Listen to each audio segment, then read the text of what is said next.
Hi, this is Natasha Barilla from AppleTree Institute for Education Innovation. I am the Director of Communications and Early Ed Initiatives, and welcome to Early Ed Podcast. Today, we have Jessica Giles from Education Reform Now, DC, and she's going to tell us a little bit about herself and the organization. Jessica? Thank you for having me on, Natasha. I'm excited to be here. As Natasha said, I am Jessica Giles, and I'm delighted to be speaking with you today. Because I got my start as an early childhood provider in Blythewood, South Carolina, where I worked with infants and toddlers and pre-K students. So this issue is near and dear to my heart. From there, I worked at a lot of different organizations in DC, worked in the Council's Committee on Education, and then I am the Executive Director of Education Reform Now, DC. And at ERNDC, we are a nonprofit organization that's focused on advocating for high quality public education for pre-K through 16 students and youth throughout the DC area. So we've been here since 2015. This is our 10-year anniversary, so we're just humbled and honored and excited to do this work. Oh, congratulations on the 10th anniversary. Yeah, thank you. Thank you. Thank Welcome. you. AppleTree is actually going through our 20th Wow. anniversary. Um, Well, look forward to getting there. yeah, Getting yeah, yeah. So, it's really interesting what you were saying there. So, I'm curious from your perspective, because I'm gonna dive right into those questions. What is the most important change necessary for pre-K policy to have a lasting positive impact? Well, we know how important it is for young people and children to get a strong start in education. And we know that 80% of a child's brain is formed by the time they're 3 years old. So we want to make sure that our babies get every single thing possible to ensure that they have a great start in their education. And so pre-K is really the foundational for that. And DC has had universal pre-K education since 2008. And we are really have been trendsetters there. And for good reason, we've been able to keep steady public school enrollment over time. And that's been because we have the pre-K program. And so I'm really excited about that aspect of education in the district.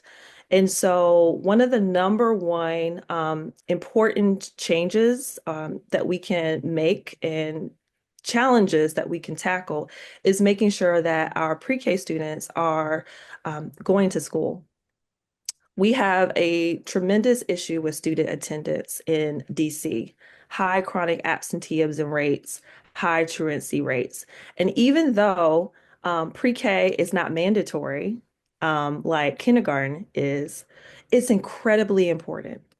And so making sure that and we meaning DC policymakers, the big we, that the DC policymakers are investing and supporting our students to get to and from their classrooms is going to be really important. That could make sure that our communities are safe for travel, that there's transportation options that works for families and pre-K students, and making sure that our classrooms are safe and adequately funded. Those are the ways that we can really strengthen pre-K education and set our students up for a lifetime of success.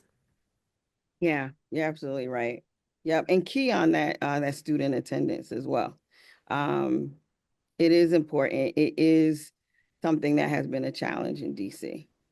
Yep. Um, thank you for mentioning that as well. What actions can educators, parents, and the community members undertake to support meaningful policies for pre-K education? Yeah. One of the things that we do at Education Reform Now, DC, is We advocate for policies that are going to ensure that we have a high quality education. We also have a network of DC residents that we work with. We call it the Education Reform Champions Network. And this network is, like I said, DC residents from all across the city who are passionate about education, who love kids, and want to see DC become the best education system in the nation. And one thing that we're always advocating for is strong literacy supports, strong math support, so that our students can have everything they need to succeed. And we know that success begins even as young as the pre-K age. And those early skills that students are learning when knowing the letters, the alphabet, being able to count to 10, recognizing shapes and colors, those are all very important skills. And also going to class, going to school Yep. every day is also very important. Skills that we see when you get an early start and an early strong start, that gives you the foundation of success for the rest of the grades that students are in.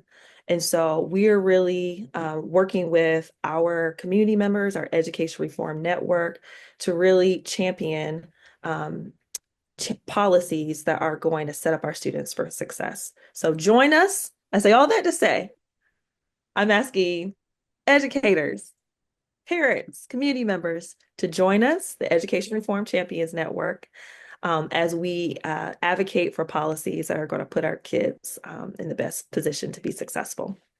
Well, you all heard it here. You have to join the Education Reform um, Champions Program. It sounds great. Yeah, But how many people are involved right now? Do you have a set number right now that you have? we, we don't have a set number. Okay, So, we want as many people to get involved as possible. Right now, we have 84 community members that are part of our program. that's great. And we're always looking for more people to join. You can find out more information at edreformnow.org, edreformnow.org, to learn more about the program. That'd be great. Yeah, I think we could get that word around AppleTree and what have you. Because I mean, what you said, that's really important. As you were talking, I was thinking about the standards of pre-K standards, and it is AppleTree's mission to make sure that our little ones, because our uniqueness is educating 3 and 4 year olds, and we want to educate them to be able to be successful through life, but also to get that foundation when they get into kindergarten. Well, I'm gonna ask you an insightful type of question. Since you've done a lot, just you've worked for the council, you are now an executive director, you've lived in DC for quite a while. You know this district. If you could choose a superpower to have, or what to a superpower to have, what would it be, and how could you use it to make a difference? Wow. Um, I would have to say the ability to predict the future. Mm, Right now, we are in very concerning times, to say the least. And there's a lot happening on the local level, on the national level, and there's a lot of uncertainty. So I believe that having this power would allow me to be able to see what's coming in the future and to do something about it. As advocates, we believe in being action oriented. And so that is a skill I would love to have. Now, I would love to be able to turn it off too. You know, mhm. Oh yeah, yeah. I Yep. could tap into this power when needed, but I wouldn't want it to be just on all the time. Yep. So that I could, rest when needed, because rest is an act of resistance as well. But yeah, that would be my superpower. All right. Thank you so much. You heard it here from Executive Director Jessica Giles. Thank you for joining us, and we'll see you soon. Until the next time. Until next time.